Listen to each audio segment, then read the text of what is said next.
Hello and welcome to the All 12 Signs video series for Mercury going retrograde. This is going to happen in the signs of Virgo and Leo. I've got the flame lit, honouring the fact that Mercury's already gone retrograde in Aries this year. It will be in Leo, and we will have one, excuse me, in Sagittarius. So all that fire energy and reconfiguring our instincts. My name's Chloe. I work with card divination, astrology, and as you just heard and as you can see, I channel multi-dimensional energies through my body. I don't know why it makes me chuckle every time. This brings in healing, attunement, and activation codes in the readings. It's going to be happening throughout. I am reading for Sagittarius in this video, but before I kick off with that, I just want to let you know it is competition time. Started this with the Mercury Retrograde series, and this is going up to the 29th of August, which is my birthday. I wanted to give back to the community.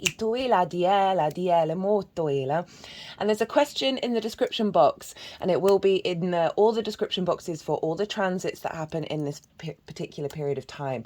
And that question is linked into the Mercury Retrograde and the themes of Virgo and Leo. I will talk more about that in the actual reading, and you can reply to that as many times as you want. So I really like the question, and I think it will, inspire and help others who read that. So really looking forward to all of that and hearing what you've all got to say. So let's crack on with reading for Sagittarius. Sagittarius rising. How you doing, Sag? So I read for the rising signs. So for those of you who do not have Sagittarius in the first house, look to the house that it does fall in your natal chart. Look to the themes of that house, and you want to apply those themes, as well as all the other meaning you've got going on in the sign of Sagittarius, to the messages that come through, because it will be as if that Sagittarius energy, wherever it falls in your natal chart, has now energetically moved to the first house. So the astrology for the rising sign will still link in. You just got to add on your own natal chart meaning on top of it. As always, take what resonates, leave what doesn't. So this is a reading for the Mercury retrograde. It's happening in the signs of Virgo and Leo. I'm going to be breaking down the astrology for the rising sign, and as I do, I'm shuffling this deck. The cards are going to go everywhere, and at the end of the astrology, the energies that I channel through my body, they are going to move the cards around. They'll do some energy work, and then they'll put the cards into the 3 piles, and that is when I'm going to bring in the tarot with the astrology. So that's the sort of and then those 3 piles are, what is the overall theme and intention of this transit, helping get you understand, okay, what's the vibe, what are we working with, what's how to and then the second pile is, what's the challenge and how to work with it.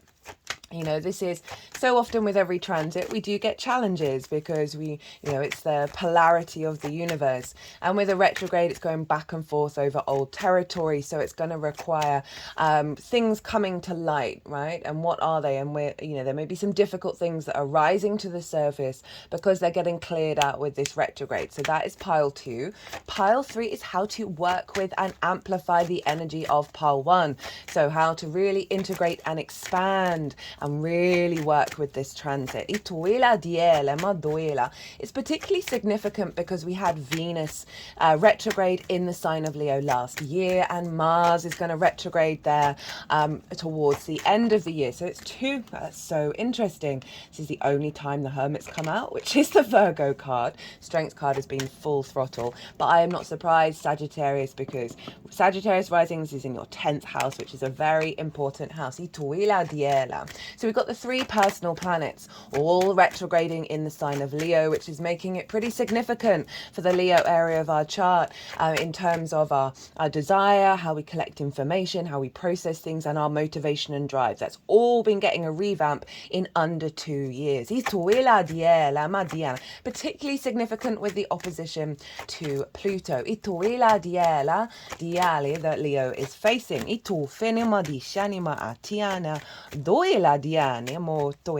Now, I've done a collective reading This is where I've broken down the astrology of the retrograde in a lot more detail. I've talked about the themes of Mercury being in Virgo, then moving into Leo as well. There's some real big, lovely stuff in there. There's lots of stuff around Venus and the asteroid Ceres. And this is all, you know, Venus is conjunct Mercury at the time of the retrograde. And so this is really infusing love, appreciation, connection, harmony, and relationships. So there's a lot around having conversations, processing what those things mean to you. Venus is very much influencing what's going on here. And whether you're receiving nourishment in a way that serves you in your long-term goals. Can't forget that asteroid Vesta is also very prominent. And I talk about how in the Greco-Roman period, Mercury and Vesta, people would always have effigies in their houses. It didn't matter what part of life you were from, so that when they come and meet one another, it's very significant. And I break that down in the collective reading, and did a collective tarot, and it's been quite amazing how that message has shown up in pretty much all of the readings. So go check that out if you want a deeper understanding about what is going on with this retrograde. Also want to mention that I have I have started a competition with this series, and the question is in the description box, but I'll say it here. The question is that I would love you all to answer. If you want, there's 3 mini readings up for grabs, and this is going to go on until the 29th of August, which is my birthday. I really wanted to give back after 2 years of having this channel. And so the question is, what bit of information, what way of processing, what tool, what construct, what perceptive, what am I trying to say? Perspective even, really helps you be in this 3D world, right? Because there's a lot of chaos going on at the moment. We can feel quite burnt out. We can feel quite disconnected. What is it that piece of information or way of processing Mercury energy that helps facilitate your 3D experience, Virgo, and allows your heart, your joy, your creativity to come out, right? Basically, what thing really just helps ground you into the 3D from a place of love, rather than falling into the pit? What helps you get out of the pit, basically? I've given an example in the description box of something that genuinely has me have hope for where we're headed, right? Like, we're gonna be okay, and having that sense means, okay, well, how do I feel good in my moment, rather than feeling a bit guilty about that. So as I said, you can answer that question as many times as you like. I feel like it's something that other people can see and they can be inspired by. They may be able to use it. So that's what's going on at the moment. So let's get on with what's going on for you, Sagittarius rising, with this Mercury retrograde. Well, this is instigating, as I said just a moment ago, in terms of that Hermit card, which is the Virgo card. This is being instigated in your 10th house. This squares your Sagittarius energy. Squares are an aspect of Mars. They can bring about conflict, drama, frustration, or winning at all costs. But the flip side of that is Mars is our motivation, our drive, and our action, right? So there's friction with a square. Push your fingers together at a 90-degree angle and you'll feel the pressure there. You'll feel the friction. And so this is where we build in the 3D realm, right? This is where we create. It may have some more challenges because it's a hard aspect, but it really is where we, through our actions, how we build in the 3D. So it's very powerful wherever Sagittarius falls in your chart. Now, for Sagittarius rising, this is happening in an angular house. Angular houses are 1st, 4th, 7th, and 10th. They mark the pivot points in your natal chart. They create the foundational cross for the rest of your chart. And when we have transits here, hello Leo, when we have transits here, you're the first sign to get both of those cards, the Leo card and the Virgo card. when we have transits in those houses, they're very pivotal. They mark big changes. And so this is in your 10th house. Now, I like to look at the natal chart as a tree. The roots and foundations, your root system, is the 4th, where we, and we need a strong root system in order for the tree to grow and flourish. Now, the balance of the tree is the self and the other. That is your Sagittarius and Gemini energy. And at the top of the tree, right, the peak of your chart, where the sun was most visible on the day that you were born, are where those leaves that are striving for the sun, they're expanding out at the top of the tree. So that's the 10th house. And the 10th house represents your life purpose, like where you're, what you're striving into, what you're expanding into. Your career doesn't have to be life purpose, it can just facilitate it. Your reputation, your visibility, how the big outside world sees you, and bosses, right? So this sense of peak authority, peak vision. So a Mercury retrograde, we had one last year, so you might want to reflect back on what happened. That was fully in the sign of Virgo, the first one opposite Saturn. And now we have another one. It's just a little bit. It's at 4 degrees. By the way, all the dates and all the degrees for this transit are in the description box, as is the question for the competition and what the 3 piles are, and all the decks that I use. So you might want to go and write down those key dates, because those dates are often when we get clues about what the retrograde's about. They're also, I've written some astrological aspects that are happening on those days, because the way everything forms on, say, when Mercury goes retrograde or when Mercury goes direct, those are really powerful energies.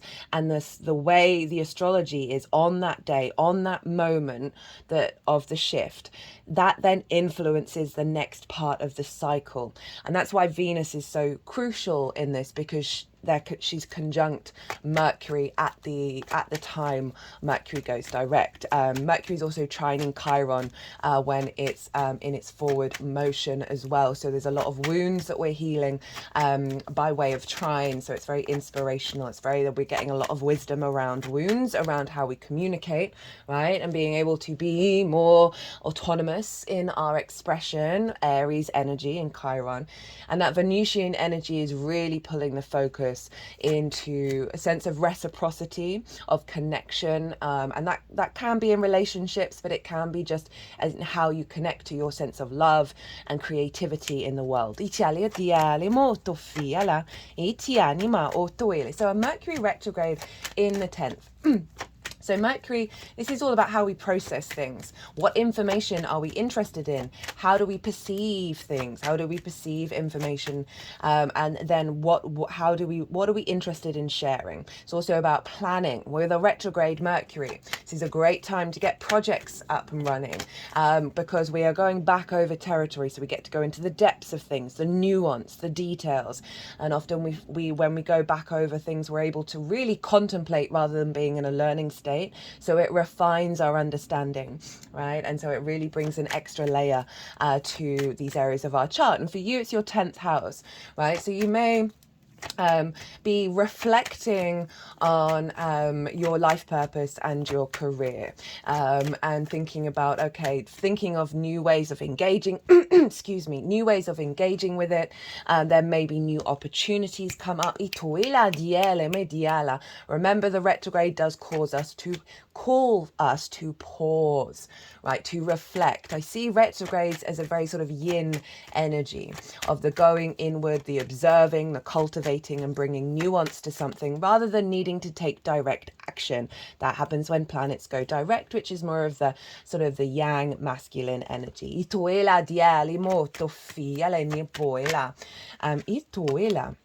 Hey, Venus in Virgo.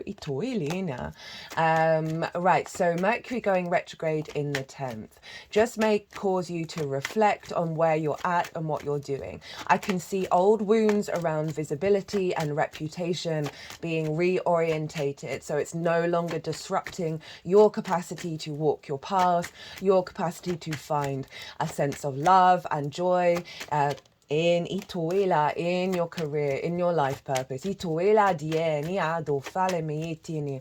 You may find yourself going back and forth with someone in authority. Be mindful that you might not have all the information and not to jump to conclusions. Itoela diela, dishale adoela, ma dotishani adoela, ela dianima otofiala. And so you're just going to get some downloads as well about how to facilitate this into the 3D, elevating of perspectives, helping you move beyond perhaps some limiting structures of, okay, what do we truly... What are we truly capable in this lifetime in regards to how to expand and reach for the sun, right? It's then going to move back into Leo. And Leo is in your 9th house, a fellow fire sign. And this is all about your perspectives, how you map yourself out in the world, in the universe. It's your morals, your ethics, your philosophies, your connection to book, religion, source, nature, science, whatever matrices that are bigger than you, that you know you're a part of, and how you figure them out and how you work through them and roam in the world. It is about mastery of something, so mastery of a perspective, and that can obviously come in many, many different forms and many, many different skills. It's about teaching as well, because this helps us understand how do we like to share our perspectives, what lens in which we do so. That's the Leo energy. And it's not about trying to change people's minds, but simply sharing perspectives in even for us to broaden. It's linked into going and living somewhere for a longish period of time in order to broaden your perspective when you're unfamiliar with that place. So it's very much linked into foreign travel, but it also can be moving to the countryside when you've lived in the city for so long, spending a little more time on the astral realm and getting some downloads. And so Mercury moving into Leo. Now that Leo energy, what's come through very strongly is there are going to be situations where your throat chakra is wanting to communicate something that may feel inherently vulnerable to you, where you're like, oh, I know this will really help clear some energy if I just speak this truth, if I just speak from my heart, even if I may have fears of abandonment, or is this going to cause conflict? Is this going to ruin whatever it is, right? That kind of nervousness. This transit is very much calling on that, allowing yourself to step into that vulnerability, right? The strength card is about vulnerability, and that's where we get our strength. Now, I say this being very mindful of you trust your intuition on this. If you are nervous about your safety in any way, please, please, please be incredibly mindful. Right, I know some people can be in situations where, you know, you're maybe walking on eggshells, and this might be, if that's the case, that there's a genuine fear of the consequences of it, like really, really messing you up. Go inward and have that conversation with yourself. Write it down, burn it. And embody that feeling of like, okay, no, this is my need. This is really important to me. And then infuse that energy within yourself. And then you'll see your actions respond in that way, because the point of this is not to have any expectations or assumptions about how that conversation is going to turn out in regards to whatever it is that you're engaging with, and their response, or like a company's response, whatever it is. It's all about you going into a space and vocally, Mercury, expressing from your heart something that's very important to you, that you may have felt vulnerable about and not brought up and just swept under the carpet. Because when we do this, and I've been practicing it myself, I've felt this retrograde is so weirdly in alignment with my astrology. It's happening a degree before my Virgo sun and a degree after my Leo Mars. So there, you know, it's very much linked in of that actions, and taking actions through speaking of the, when we do that, and when we honor whatever reaction may happen, we're not doing it for that reason. You are letting the universe know that you respect yourself, that you are letting your light shine, that you are allowing your heart to communicate.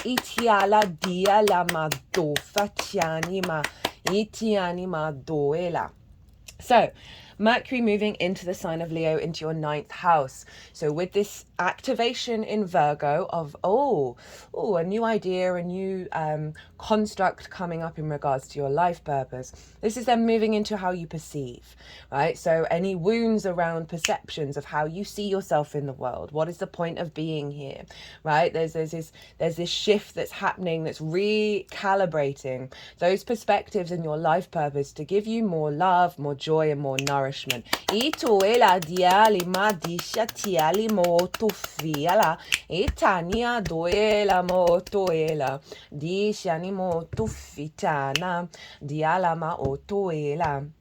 Because it's going to then move back into Virgo, where it's going to get everything that you're shifting in terms of your perspectives and elevating, and that's going to then really infuse into your life purpose, right? Because those perspectives affect every area of our chart.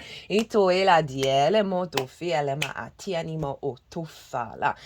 the square to your Sagittarius energy with Virgo, that may see some difficult conversations, whether external or internal, that come up that then help you reflect, okay, no, how do I apply my true perspectives into this frequency of your life purpose?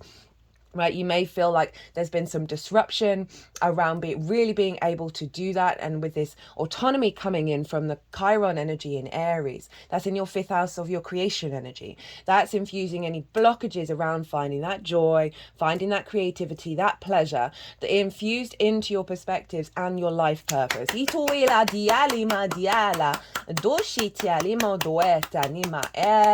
Dela motoela dishani moto etini maitiana doela matoela, because it moves from a square to a trine with Leo. So then you're going to get a lot of inspiration, all feeding into your ascendant, about how you embody all this. Basically, it's about embodying your perspectives in the actions that you take that are then going to create space for your life purpose, right? Clear some energies because you're more in alignment. Itoela diala diali motoela. For those of you, this might be about working on a project at work in regards to your life purpose, right? And hashing it back and forth and being with a group of people and getting an alignment and sharing perspectives to build on this project, right? Mercury retrogrades are great for that. I think I already mentioned it.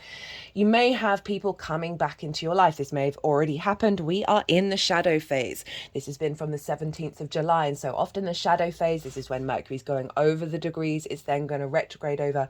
Mercury moved into Virgo today. But you may have people come back into your life. Right? Sometimes this is about a reconnection, right? So this might be a reconnection to someone who is part of your life purpose. That could be work, friendship, romantic. It's all going to depend.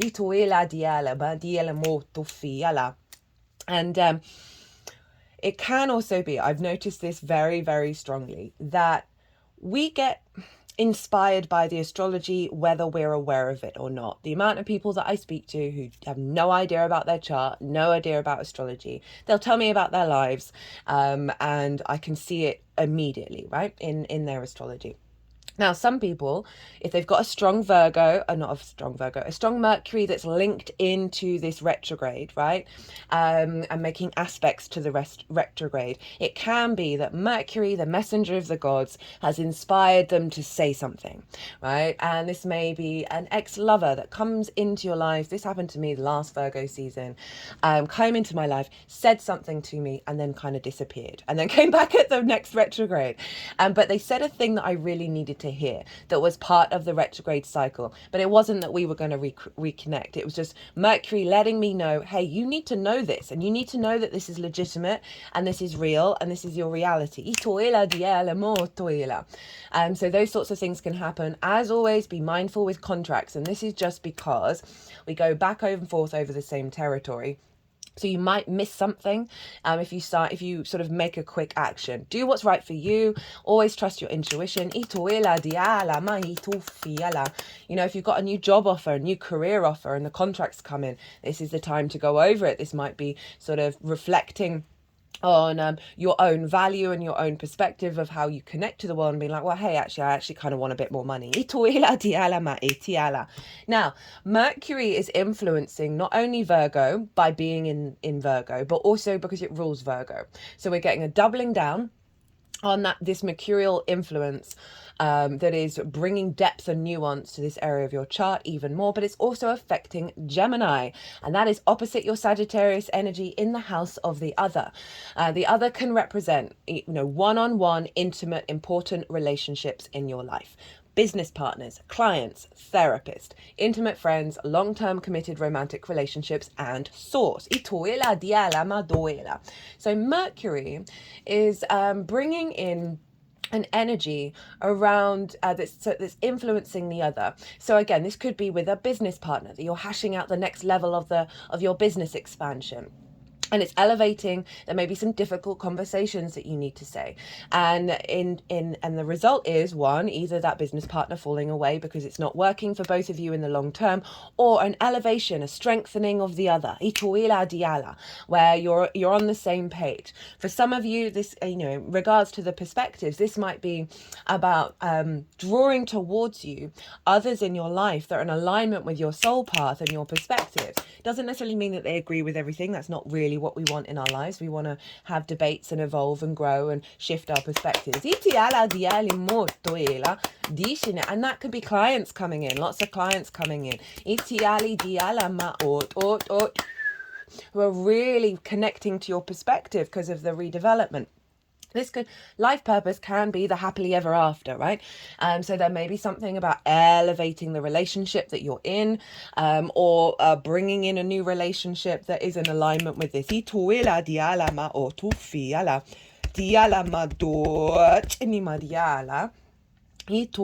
So look to where your Mercury is in your natal chart. That Mercury is always getting activated with every Mercury transit. The themes of the house that it's in may play a prominent role in the retrograde. Maybe one, maybe all. It all really depends. It can be very fluctuating. So just be mindful of those themes. You might want to incorporate those themes intentionally with this retrograde transit, and that just gives you a little bit of a personal understanding of what's going on here. Obviously, there's layer upon layer upon layer.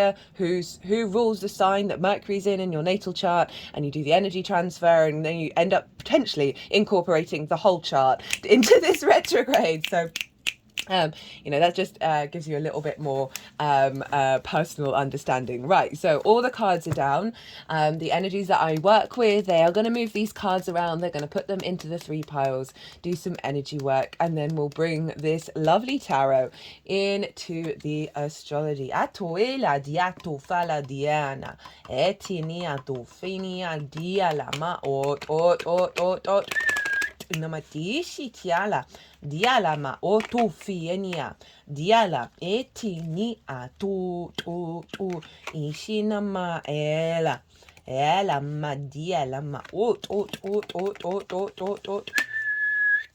diala shinia. Some blockages around being validated, being recognized, being celebrated for the work that you do, for your perspectives. Because that wanted to be in reverse here. A lot of the times the cards want to be in more than one place, and this is the challenge area, so it wanted to be in reserve here, but it's actually turning up in how to work with it. Doe shale moto fiena ela itue niatiani elia diana moto ela dice ni moto etienia ela elima doela do etiani moto etieni ela oto enia e shala doena Yalina Maduela. Oh, we got big new adventures showing up with the Fool and the 3 of Wands at the bottom of the deck. They're very similar energy. Right, so the energies are going to shift these cards around. Ituela, Diela, Diale di Shenimaduela, Ditina, Otufiania tu Ela Dialama, ot. Ela diena, dishane motoenia, etiania, ela, ufania diala, etala, diela, dishanima, ot, etinia, ela, dieni ediena, ela, tu fini, duela, diela. Diana. Okay. Sagittarius. How you doing with Jupiter and Gemini in your 7th? I've done a Jupiter and Gemini transit series. I thoroughly recommend it. All those Gemini transits were epic, as was your full moon, Sagittarius. So the overall intention and theme of this transit: 10 of Swords in reverse, the Strength card, the World card, the 9 of Pentacles, King of Pentacles, 3 of Cups. Lovely, very clear message. So 10 of Swords. So this is what's being released. This is very karmic, right? All these swords are along the spine. We have a lot of karma in our spine. This is where the Kundalini energy comes up. And so the reason why that gets blocked is because some karma stuff. And there are all these swords here. And swords represent ideas, perceptions, constructs, words that have been said to you, spells, all of that sort of mental suit. The way that you communicate with yourself. And you've been immobilized, right? This figure cannot move. They're not dead, but they are very worn out. They are impaled on the floor. So there's limitations here of not being able to get up and roam and do and be and fully walk your path. There's an element of betrayal as well, in regards to it being essentially stabbed in the back. But overall, for me, the 10 of Swords is about things that you've experienced in this lifetime, as well as ancestral things, right? Past life energy. That is a certain construct within yourself that you may not see because they are behind you. You may not know. So I've been channeling movements through my body for the last 3 years, and they do work at the front and the back of my body around the chakras. And the back has always felt like the past.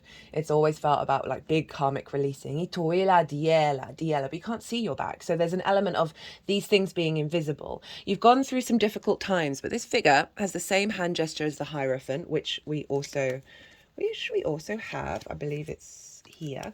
And this is the 2 fingers up, 2 fingers down. It marks the bridge between polarities, between night and day, the light and the dark.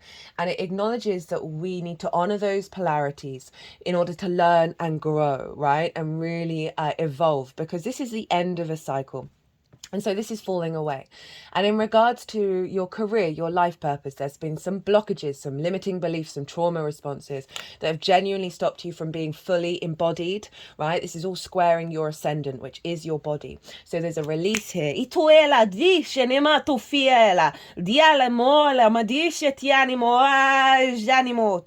had my hands either side of my head. And now they're at the throat chakra.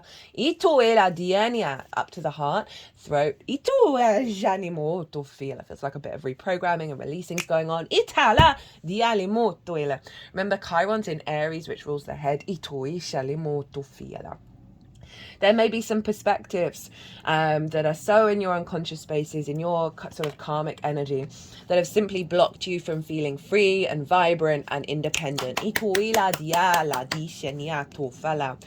have the Strength card. So I talked a little bit about this. In terms of the card itself and not focusing on the Leo energy, this is our instinctive side, right? Our mammalian body with our higher self. And they are being very vulnerable with one another. Right? They are, through love and kindness, coming together, working together, respecting one another, being in balance with one another. But they are having to be vulnerable and be able to be confident being vulnerable and accept the consequences of those actions. So it's very similar to what I've already mentioned. You know, this card is showing up as saying you're going to have the capacity of working with your higher self and your instincts working together in order to help you walk down this path and really have faith and trust in your perspectives. And this is also in the Aleister Crowley deck, the Thoth deck. This card is called Lust, as in lust for life. So there's a rejigging of your lust of life. I'm not surprised after that 10 of Swords. And it's an infinity symbol. And this marks a kind of generator of energy that's coming in, right? It's also calling you to be very kind and loving to yourself in your place in this incarnation, right? To collaborate internally around your perspective. So any sort of perspectives where you're not feeling your full vibrant light, this is calling you to look at it. But the overall intention is to bring you into a state of equilibrium.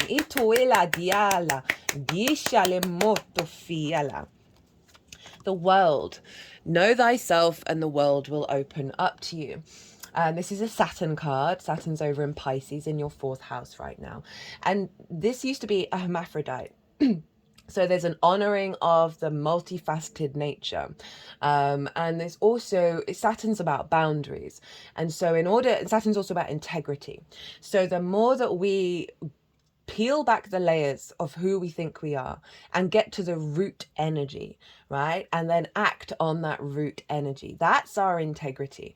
And the more that we do that, the more and the process of that is setting up healthy boundaries. But the further we go in and further we start acting and thinking and believing in our integrity, the more that we clear a lot of boundaries away, because we're in our power. We're no longer being distorted and affected by the external world, because we are confident we've done our best, right? And we keep trying to do our best. And so this means you actually need less boundaries. And so you create more space in order for Source to co-create with you, because you are, more in resonance with yourself than the distortions. And it opens up the world. You see this 0. This is the only boundary, and this is the ultimate possibilities. So this process, this retrograde, is helping you reconnect truly back to yourself. It's going to help clear some energetic clutter, helping you walk your talk, being integral, and being very and then that's going to see, the 10th house is visibility and reputation. So there's something around visibility of the world and how they see you, and seeing you in a more elevated, mature and integral light.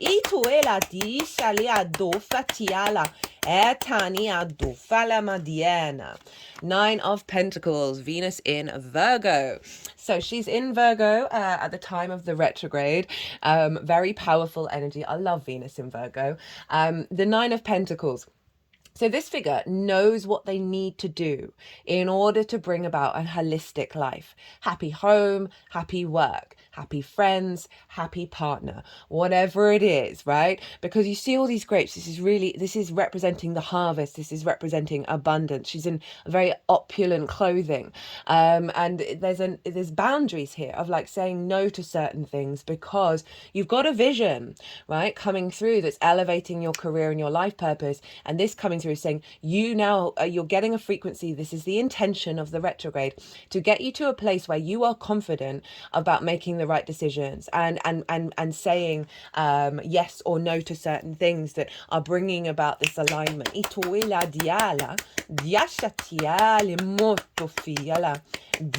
Great card for the 9th house, right? Because it's really like going along your path in a very confident way, while enjoying your life at the same time. King of Pentacles. So with all of that, you've got the big King of Pentacles. Look at all those grapes, like even more than on the 9 of Pentacles. We've also got some more grapes here. Again, so the sense of feeling good, feeling like you can create, feeling that the world is abundant, your perspective is shifting and elevating, and that you embodying this sense of opportunities and the capacity to create. This figure has the golden scepter. The only other card that has that is the Empress card, which is Venus. So this is you stepping into your maturity, your sovereignty, and being able to act with the knowledge that you can create and bring abundance into the world, right? Very kind of focused on the material 3D implementation of the plan. Also very mature energy, so being seen in that light, being visible excuse me, in that light. Three of Cups. Love this in terms of the life purpose energy, right? Sometimes we can get quite burnt out with our career. The Three of Cups is about flow, union, being celebrated, celebrating others, right? Being with kin. It's kind of about being with like-minded people, but I'm always wary of saying that. Essentially, you're on the same frequency. You might not all have the same ideas and opinions and emotional responses, but there's a union in the frequency. There's cause for celebration. There's cause for joy. And I love that that's coming through. And in regards to, the whole kind of transit, this is you finding, because of this shift, that there's just more joy in the way that you move through the world. You've got more connection to your soul tribe, your guides. And it's you're looking at life in a different way. And you're able to implement it, and that's causing a resonance that's going to give a feedback loop of the Three of Cups. What's the challenge and how to work with it? Five of Wands, Nine of Wands, Three of Swords, Eight of Cups, Justice, Hermit, Six of Swords. So this is the challenge. Five of Swords, Nine of Swords, Three of Swords. So we've got some conflicting energy. Five of Swords for me is chaos, right? This is movement but no momentum. Lots of things going on, nothing really getting anywhere. So this may be an underlying frustration that you have in regards to the unfolding of your life purpose and your career, right? The next level of it, wherever you're at on your journey. This also can be in relevance to how visible you are, of feeling like you've got to be in competition the whole time for you to be seen, or simply that's just the environment that you've been in. This can be in terms of sort of reputation. Perhaps you're feeling like you're maybe internally doing battle with yourself around how you're perceived and your own integrity, and it's just causing a bit of frustration internally rather than having faith and trust in yourself. In terms of this is fire energy, so that Leo energy, your perspectives, you've got some perspectives that have been at odds with one another, and it's actually causing disruption and sort of stagnant energy. I know there's movement, but it's stagnant because it's not in flow. There's something to be looked at about perhaps there's an underlying frequency around when you share your perspectives that for whatever reason everyone then starts gunning for you.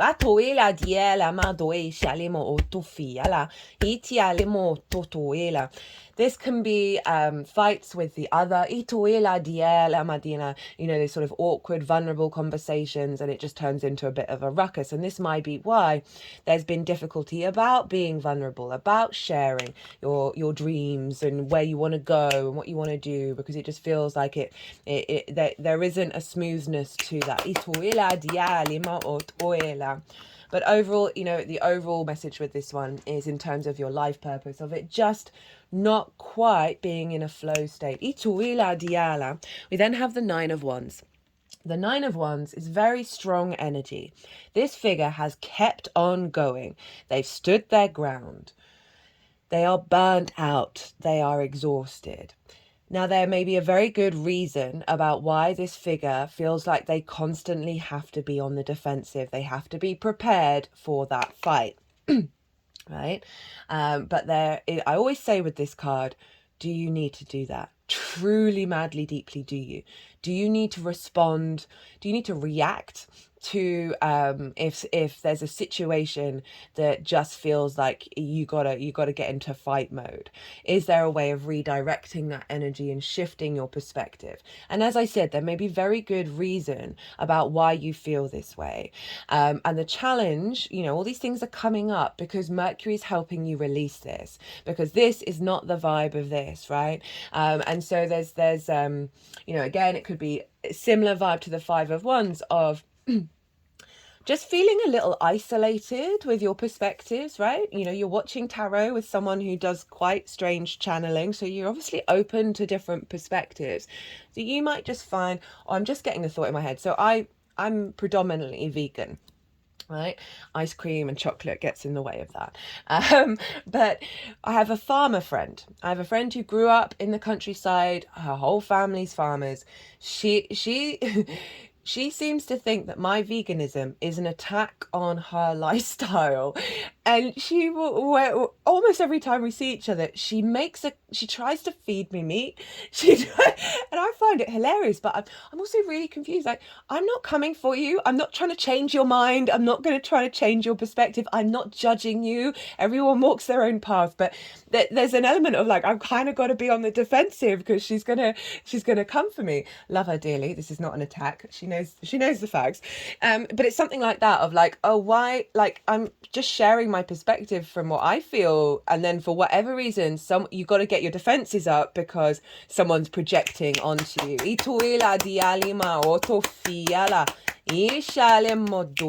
that is one of the most understandable but irritating things. Well, not the most irritating thing somebody can do, but it's kind of like weird when you're hit with this wall of delusion. So there may be something around that of, you know, when you share your perspectives, like for whatever reason, people are just projecting their stuff onto you. I can see that with Leo in the ninth, right? This, you know, this is a very vibrant energy. It's a very light field energy. And so the Leo energy can often have a lot of people gunning for it because they don't see their own light, because they don't see their own power, and so then that gets projected. So I feel like there's had a big energetic release at that. I feel like there's something around that as well. And you know, this may be referencing that Gemini energy of relationships in your life that have bring this up, that's kind of limited that 10th house frequency,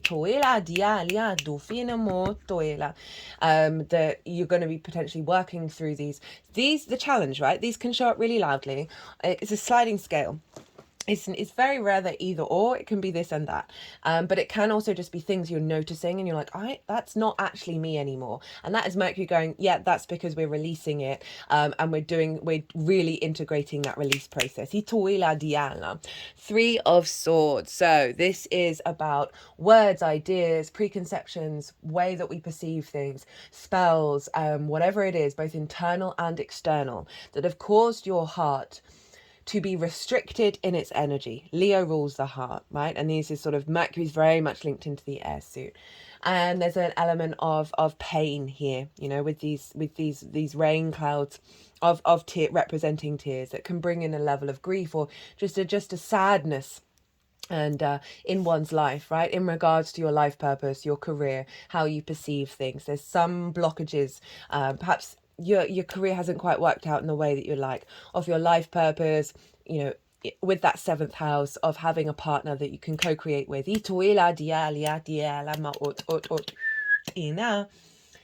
So these wounds are coming up, right, for you to be in awareness of what's restricted your heart from truly knowing that you are source, that you are loved, that you are valued, and you are capable of exploring the world in any way that you would like. So, how to work with this energy? We have the 8 of Cups, Justice, the Hermit, and the 7 of Swords. The 8 of Cups is Saturn in Pisces, which is over in your 4th house at the moment, which is your roots, your home, your parental figures, your ancestors. So this card for me is all about the unconscious, right? The emotional unconscious body.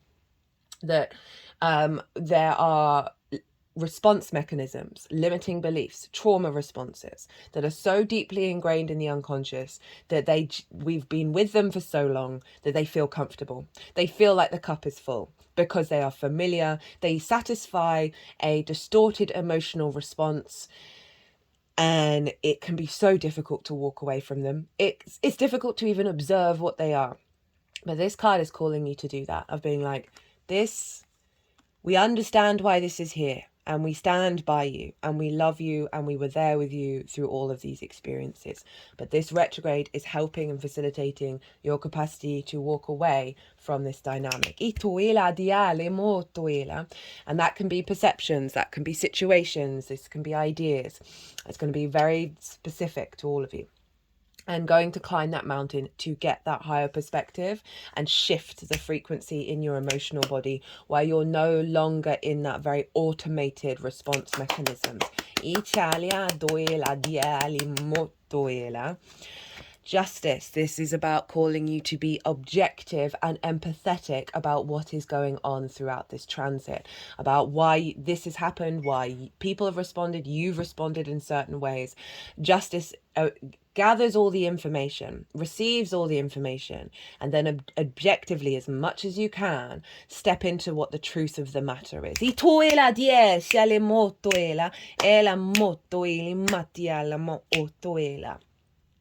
In order to bring about balance, in order to bring about a sense of clarity about a situation. This is calling you to observe, right? This also can be about being aware that certain soul contracts are coming into balance with this transit. And so there may be some disruption because of it, and they're calling you stay in your sovereign truth, but be really real with yourself, really objective with yourself, okay? So that's always the most important thing to do, as well as what's going on around you. Now, Libra is your 11th house of hopes and dreams, friends, groups, and alliances, and reaping the benefits from your 10th house. So what I want you to do is tap into what those hopes and dreams are and how they feel for you. And really hold a vision in your mind, right? Or tap into that emotional response and hold and call for that to come into balance. We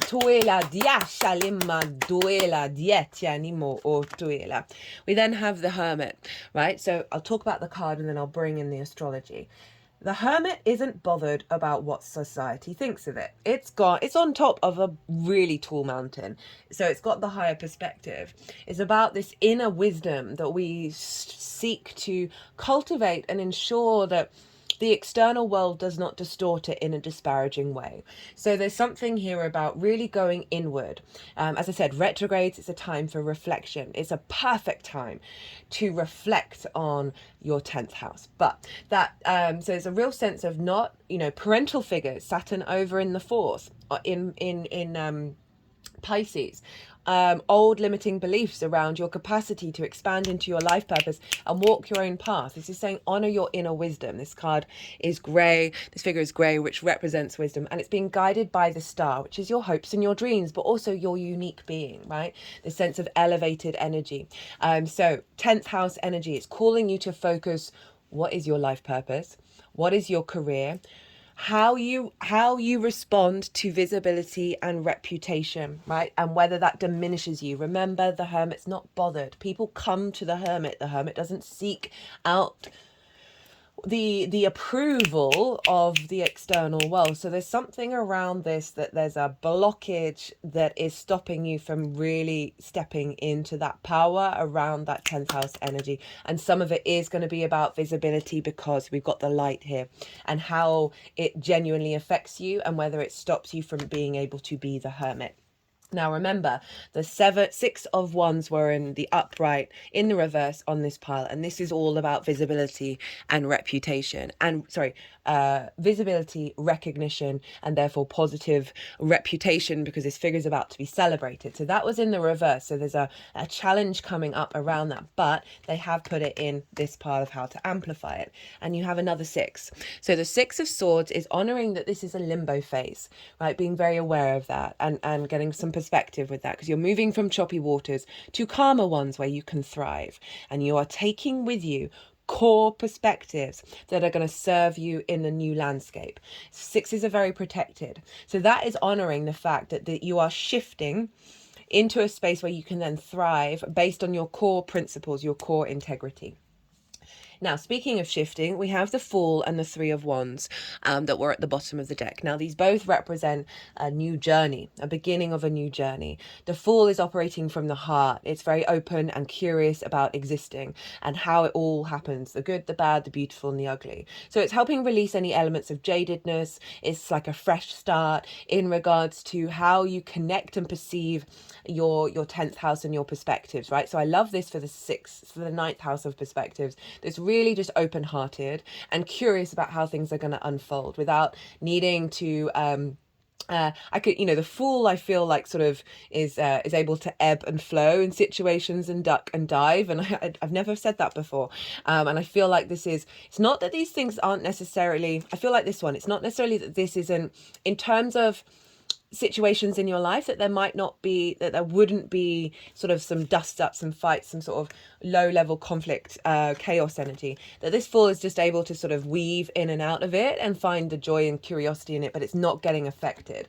And that's doubled up by the Three of Wands. Three of Wands is Sun in Aries. Again, they're both all standing on a cliff, so this represents is a higher perspective that's coming in. This card represents we've done our best up until this point. We've done our best, and we are confident within ourselves that we did the best that we could. And you're embarking on a new journey. There's armor, there's a level of protection, and you're not trying to control. You're not worrying or freaking out about what's going to happen. You are open to the unfolding, because you are confident you did all that you could, right? So there's a level of trust in your own autonomy and your decisions, and also your relationship with Source. Of how things are going to work out. How to amplify this energy. Ituila Diania, the Hierophant, the Star, Page of Wands, King of Wands, Six of Wands. So the Hierophant. The Hierophant is Taurus, and Taurus for you is over in your sixth house of work, being the adult in the room, how you figure things out, how you work, physical health, routines, co-workers, pets. So I'm bringing that in just because we're dealing with a 10th house transit of your life purpose. There's something that's calling you to really embody the way that you work. Focus on that. Focus on the joy of work, the meaning of the way that you work. I feel like you're going to get some clues when you put that into practice of where to elevate your life purpose and your career. Now that sixth house is also how we figure out how we work, which helps healthy relationships. So there's a focal point on that in terms of the bringing together of the seventh house. There's a level of commitment with the Hierophant, and this is saying keep going, commit to the embodiment of self, right? This figure is the Pope. The Pope had to go through a spiritual awakening and go through its own journey and connection to God, right? I understand the Catholic Church has its difficulties, don't get me wrong, but this is just an example of you, right? This is calling you to step into your wisdom, step into embodying meaning in your day-to-day, right? The Taurus is the physical senses. Again, we've got the same hand gesture as the 10 of Swords. 2 fingers up, 2 fingers down. It's the benediction. It's the bridge between polarities and understanding the light and the dark and working with them together. There's a sense of destruction and creation. You may be going and having ideas, but those ideas don't work out. But that then takes you to the next idea, then the next idea, then the next idea. I also feel that this is about talking to people, because this is a figure and they are talking to these two people, and these people are receiving what they have to say. So it may be that during this cycle, it is really getting you to sort of hash out your ideas.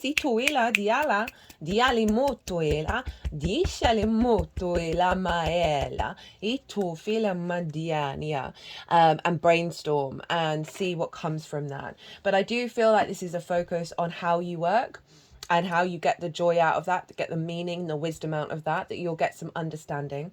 There's also a commitment to being on the 3D planet, and figuring out, okay, well, what perspectives are really going to serve that, as well as embodying the power within yourself of being your own guru.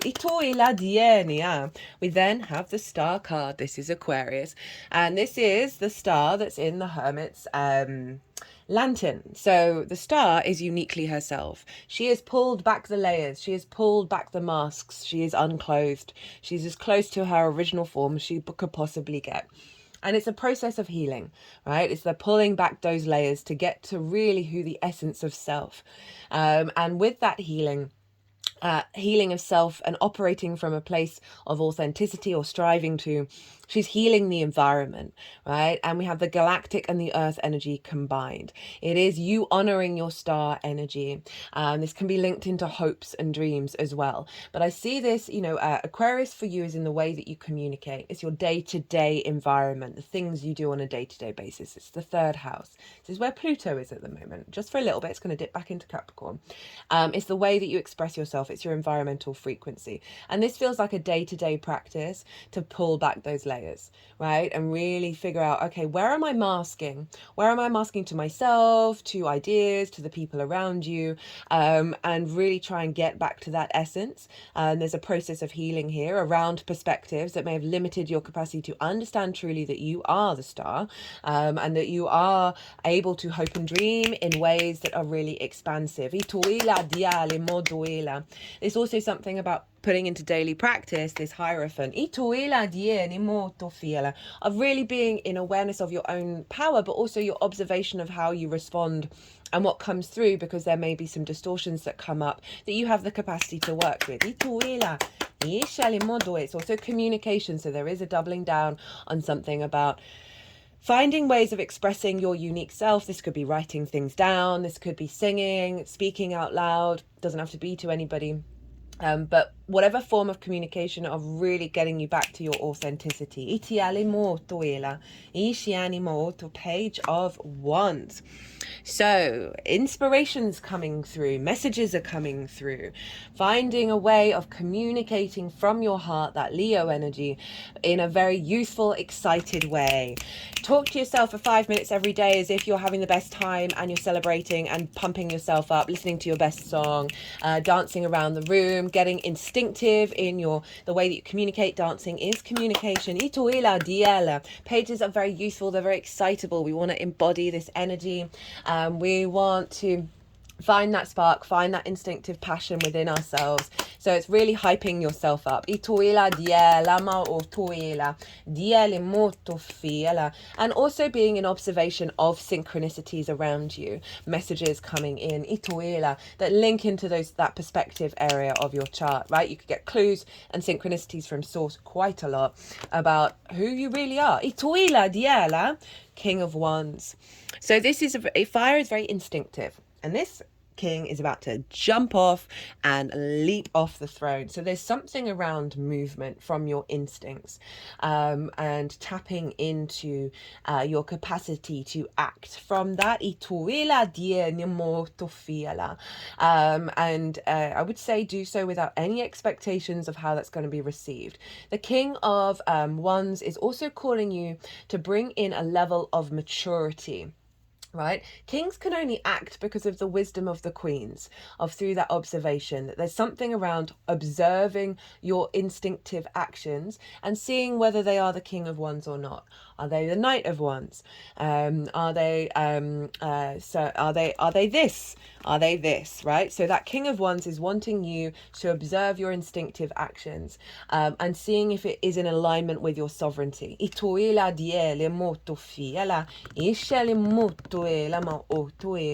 also feel, as I said, putting things into practice in terms of the downloads that you get and seeing what happens from them. Six of Wands. So this is how to amplify the energy. I've just got to pause. I'm feeling a tickle come up in my throat. I do apologize. Sorry about that, Sag. Six of Wands. This is, someone's gone out and done a really important thing, and they're now being celebrated. There's the victory wreath there. They're going to have a massive banquet. It is about recognition and right recognition. So with this, I would say, do this for yourself. Celebrate all your wins. Treat yourself when you've done a difficult path. We can forget that, and Leo's really good at shining a light on that and wanting to sort of big people up, right, and let them see their light. So you've got to do that to yourself. You've got to celebrate all your wins. You got to celebrate the work that you've done and where you are now, and put that into practice, right? I'm going to talk more about this in the Leo new moon, about hyping ourselves up, right? And how I talked about this a bit in the collective reading about how our brain doesn't know the difference between a fake laugh and a real laugh, and laughter is medicine. Laughter is one of the best medicines we can have. So I just feel like with this, it's not necessarily about the external world also, but if it is, maybe there's some difficulty about you receiving. That this happens and you don't see it.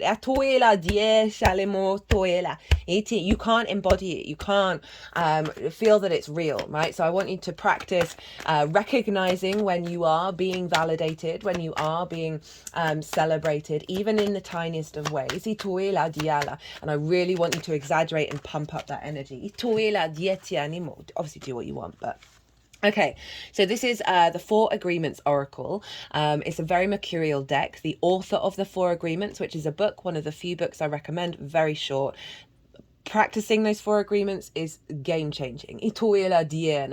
And the author has a Virgo sun. This was given to me by a Gemini rising, so very mercurial energy. Always do your best. Love and nurture your body. Our own body is a manifestation of God. And if you honor your body, everything will change for you. Practice giving love to every part of your body. This will plant seeds of love in your mind. And when they grow, you will love, honor, and respect your body immensely. That's really interesting with the Taurus energy, right, of our physical senses and work, right? I was saying focus on in terms of the way that you work, but it's physical health, right? So there's something around with that hierophant of embodying the wisdom, right? And I feel like to get there, you got to do this, because then the energy field of your body, all the cells in your body are going to feel that love rather than being in conflict. That is going to then help you embody the wisdom of how to walk your path, because your physical body's in alignment with love and expansion. That's cool. I'm going to use that myself. Don't make assumptions. Be aware of unconscious assumptions. Assumptions are made so fast and unconsciously, most of the time because we have agreements to communicate this way. We have agreed that it is not safe to ask questions. We've agreed that if people love us, they should know what we want or how we feel. This sums up this with this. And also bringing in the mercurial energy of having those conversations. Most importantly, no one knows what you want or how you feel, right? Not really, not fully. I mean, some people do, and they're very intuitive and you're very in alignment, but this feels like this is a focal point of you getting yourself in a bit of a pickle because you've made an assumption about how someone's going to respond, right?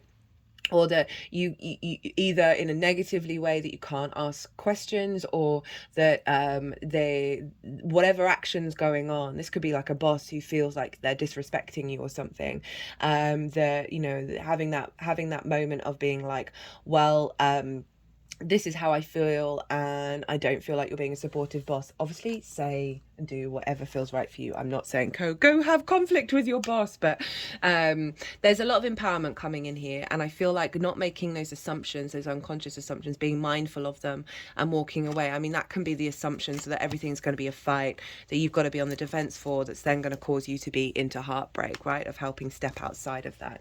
Okay, my lovely Sag, I'm going to leave it at that. This has been a long one. Oh my goodness, the longest one so far, and I thought I was talking really quickly. Sad. If you like this video, if it resonated, or even if you just enjoyed the astrology or the cards, hit that like button. It will help the algorithm as well, and that will all bring me a lot of joy. I'd love to hear from you. Don't forget to enter into the competition as many times as you would like. If you want a personal reading beyond this, to go into this or anything else, my website, my email address, they're in the description box on the community page. I also have an Instagram account, so you can DM me. Right, Sagittarius, be good to yourselves, be good to those around you, safe travels, and be well until we meet again.